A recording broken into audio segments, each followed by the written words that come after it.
करो भाई करो करो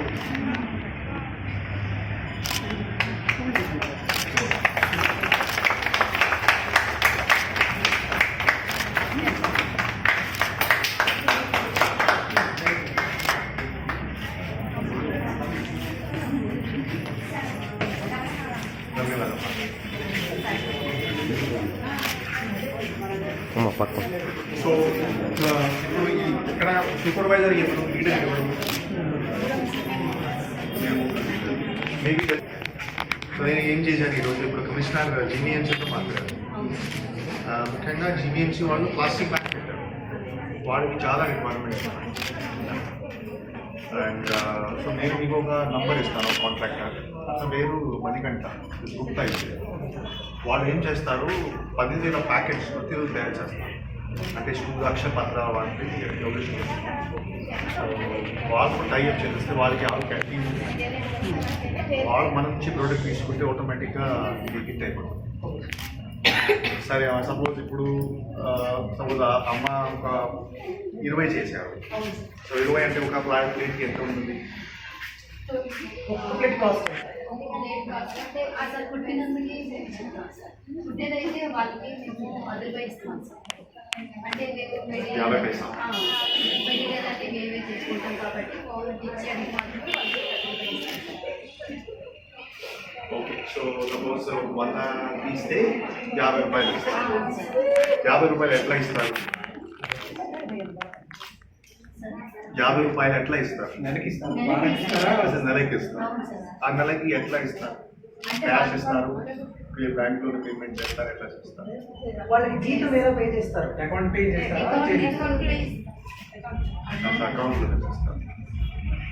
మెటీరియల్ అంటే మెటీరియల్ ఎవరు పర్చేజ్ చేస్తారు? మీరే పర్చేజ్ చేస్తారు. సో ముందుగా డబ్బు పెట్టి మెటీరియల్ పర్చేజ్ చేస్తారు. అండ్ ఈ డబ్బు దెన్ సపోజ్ మీకు 100 రూపాయలు సేల్ అయింది, 100 రూపాయలు 50 రూపాయలు మీరు ఇచ్చేసారు, 50 రూపాయలు మీకు వస్తుంది. ఆ 50 రూపాయలు ఎవరి అకౌంట్కి వెళ్తుంది? కాదు సార్, విడివికలోనే మా ముగ్గురు సభ్యుల దాంట్లోనే మేము జాయింట్ అకౌంట్ చేస్తున్నాం సార్. ఈ జాయింట్ అకౌంట్లోనే అంటే మనకు వీక్లీ ఎంత కుడుతున్నారు, అలాగే మంత్లీ ఎంత కుడుతున్నారు అనేది ప్రతి ఒక్కరి దగ్గర మేము లిస్ట్ రాసుకుంటాం సార్. దాన్ని బట్టి ఏ వీక్లోనే ఎంత అమ్ముతున్నాం అనేది కూడా మన అకౌంట్లోనే మేము ట్రాన్స్ఫర్ చేస్తాం సార్. దాని తర్వాత వాళ్ళకి మంత్లీ పేమెంట్ ఎంత కుట్టారనంటే వాళ్ళకి మేము పే చేస్తాం సార్. దాని తర్వాత నెక్స్ట్ కరెంటు బిల్లుకి మరి ఎంత కరెంట్ కావాలందో, నెక్స్ట్ మరి మెటీరియల్ ఏదైనా కావాలంటే వాటికి అన్ని తీసిన తర్వాత సపోజ్ వీళ్ళందరికీ జీతాలు ఎంత ఇవ్వాలంటే సరే. సో ఇప్పుడు ఒకటే ఇక్కడ నేను ఎందుకు అడుగుతున్నాను, ఇది అంటే ఒక్క సంవత్సరం రన్ చేయకూడదు, కానీ ఒక 10 సంవత్సరం రన్ అవ్వాలి. 10 సంవత్సరం రన్ అవ్వడం కోసం ఒక 3 అంటే చాలా. ఒకటి మీరు ఏమైనా పేమెంట్ చేస్తారు, 10 రూపాయలు పేమెంట్ చేస్తారు బ్యాంకు వరకు. ఫస్ట్ ఎప్పుడైనా ఒక పేమెంట్ చేస్తారు బ్యాంక్ వరకు. ఎందుకు అంటే మెయిన్ అంటే మన టీడీటీఆర్డీ ఆర్గనైజేషన్లోనే అంటే ప్రాబ్లం ఎక్కడ వస్తుంది, డబ్బు తీసుకుంటున్నాము, డబ్బు ఇస్తున్నాము, కానీ ఆ రిపోర్ట్స్ బ్యాంకులో లేవు కదా. ఒక వ్యక్తికి భయం ఎప్పుడు ఉంటుంది, బ్యాంక్ నుంచి ఒక వెళ్తే సపోజ్ నా దగ్గర డబ్బు ఉంది, నేను ఎవరికి రూపాయలు క్యాష్ ఇప్పుడు ఏ ఊరికి ఏమైనా ఉంటే అకౌంట్ నుంచి ఇవ్వాలి, ఒక చెక్ ఉండాలి. ఆర్ సపోజ్ ఫోన్పే చేస్తున్నారు, ఒక ట్రాన్సాక్షన్ ఐడి ఉండాలి. అలా ఉంటే సపోజ్ ఈరోజు మీరు ఉన్నారు, రేపు ఇంకొక వ్యక్తి వస్తారు, వాళ్ళకి ఒక ఎస్ఓపి లాగా ఉంటుంది. ఇది నంబర్ 1. రెండోది, సపోజ్ మీకు ఒక 10 రూపాయల ప్రాఫిట్ ఉంటే కూడా మీరు ఒక రిజిస్టర్ మెయింటైన్ చేయాలి. అండ్ నేను ముందుగా ఏం చెప్తాను, ఏమైనా బెనిఫిట్స్ ఉంటే సపోజ్ మన దగ్గర కొంచెం డబ్బు ఉంటే ఒక 50,000 రూపాయలు ఖర్చు చేసి ఒక కంప్యూటర్ పర్చేసి ఇక్కడ కంప్యూటర్ పెట్టేసి ఆ కంప్యూటర్లోనే ఈరోజు ఎంతమంది పని చేశారు ఆ కంప్యూటర్లోనే ఎంటర్ చేశారు. సపోజ్ ఈరోజు 10 మంది పని చేశారు, జస్ట్ ఎంటర్ చేస్తాం.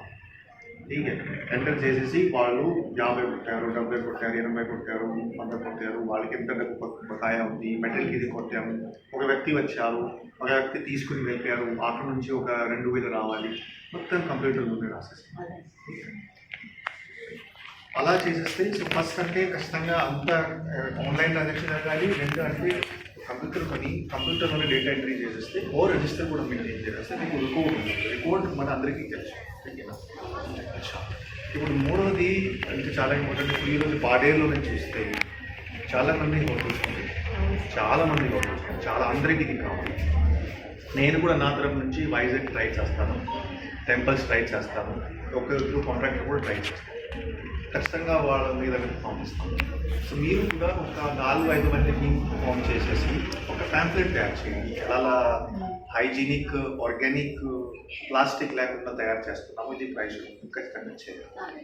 సో దాట్ నేను ఇప్పుడు ఫర్ ఎగ్జాంపుల్ ఎలక్షన్ వస్తున్నాయి, నేను 10,000 మందికి భోజనం పెట్టాలి. నేను నా దగ్గర కాంట్రాక్టర్ వస్తే నేను కాంట్రాక్టర్కి చెప్తాను ఎక్కడ నుంచి ముందు కొంటేనే నేను మీకు పని ఇస్తాను. మీరు కూడా మీరు ట్రై చేయండి, ఎందుకంటే మార్కెటింగ్ ఉంటేనే మీకు కొద్దిగా ఎక్కువ చేయగలరు. ఇది 3 విషయం. కొంచెం మార్కెటింగ్ విత్ ప్రాపర్స్, రికార్డ్ బిల్డింగ్, మళ్ళీ ఏమైనా మీరు ట్రాన్సాక్షన్ చేస్తే అకౌంట్ అంటే బయట నుంచి మిడిల్ మ్యాన్, బయట నుంచి పొలిటీషియన్, బయట నుంచి ఎవరు ఆలోచన మీ ఆర్గనైజేషన్ మీరు కరెక్ట్గా నడిస్తే, ఆనెస్ట్గా నడిస్తే విప్తింగ్గా మీకు ప్రిఫరెన్స్ సరే. సో మీరు తయారు చేసేస్తే ఖచ్చితంగా బాధ్యత మనది, ఖచ్చితంగా మీకు సపోర్ట్ చేస్తాం. ఓకే. ఇప్పుడు నాకు ఒక సందేహం, మీరు 20 మంది ఉంటారు, 20 మంది ఇక్కడ పుట్టిస్తారు, ఆకుని ఇలాగా పుట్టిస్తారు, తర్వాత దాంట్లో పెట్టేస్తే అది ప్లేట్ రూపంలో, కప్ రూపంలో వస్తుంది, దొన్నలాగా వస్తుంది. ఇప్పుడు మీరు పర్మనెంట్ ఇక్కడ మీరే పుట్టిస్తారు. ఇప్పుడు ఫర్ ఎగ్జాంపుల్ నేను జీ మోడల్లలో ఒక వీడివికే ఉన్నాను. సో మేము కూడా అడ్డాకులతో ప్లేట్ తయారు చేయాలని ఉన్నాం. మేము అడ్డాకులు సేకరిస్తున్నాం. మేము వచ్చి మీ ఫెసిలిటీని ఎలా వాడాలి?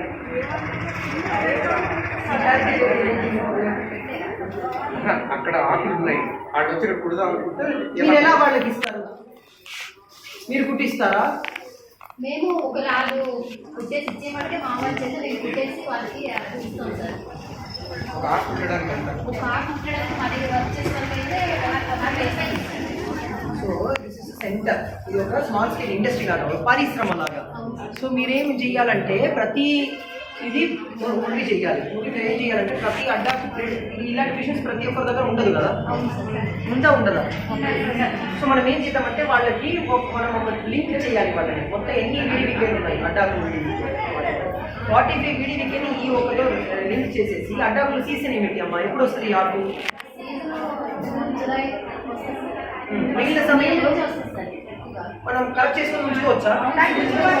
సో వాళ్ళని మనం సీజన్ ద్వారా 2 days అలొకేట్ చేయాలి. వీళ్ళే ఇక్కడ కుట్టించాలి. వాళ్ళు వచ్చి కుట్టించుకుంటున్నారంటే పర్వాలేదు, కానీ వాళ్ళు వచ్చి కుట్టించుకోరు. వాళ్ళ రా మెటీరియల్ని ఇక్కడ పెట్టాలి. అక్కడ పక్కన ఏదో ఒక రూమ్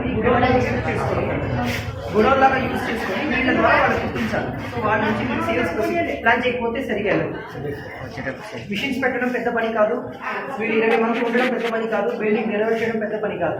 ఆ న్యూయాన్సెస్ అంటారు ఇంగ్లీష్లో, మైన్యూట్గా చిన్న విషయాలు ఉంటాయి. ఒక బిజినెస్ ఎందుకు సాల్ట్ ఫ్యాక్టరీ పోయింది, ఓపెనింగ్లో బాగానే చేసి ఉంటారు, ఒక ప్లానింగే ఉండదు, ఉప్పు పరిశ్రమ అంటారు, అలా ఇది అయిపోతుంది. లేకపోతే ఇక్కడ అందరూ బట్టలు కుట్టించుకోవడం, బలూన్ కట్టకండి బాబు,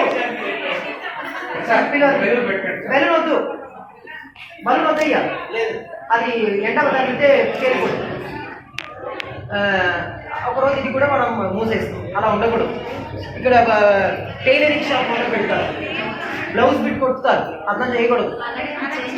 మీరు కాదు నేను చెప్తున్నా, లాంగ్ రన్లో. సో మీరు ప్లాన్ చేయాలి ఎన్ని వీడికి ఎప్పుడు వచ్చి వాళ్ళు ఇక్కడ వీళ్ళు ఈ ఇండస్ట్రీ ఓనర్స్, వాళ్ళు వీళ్ళ దగ్గర వచ్చి ఇచ్చి వాళ్ళ దాంట్లో ఎంతో కొంత వీళ్ళకి ఇచ్చేసి వాళ్ళు తీసుకెళ్ళిపోవాలి. అలాగే రన్ చేయాలి, అప్పుడే ప్రొఫెషనల్గా రన్ అవుతుంది.